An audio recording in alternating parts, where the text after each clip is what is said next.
दोस्तों आप सभी का स्वागत है जय भैया के जय जादव ऑफिशियल यूट्यूब चैनल पे।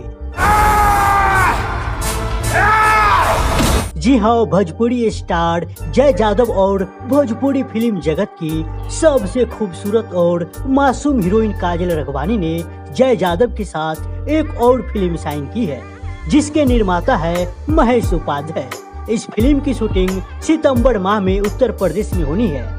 आपको बता दे, इससे पहले जय जादव और काजल रखवानी दो फिल्में अमानत और गुंडों की आएगी बारात एक साथ कर चुके हैं, जिसकी शूटिंग के दौरान दोनों कलाकारों के रोमांस की अफवाहें खूब फैली थी।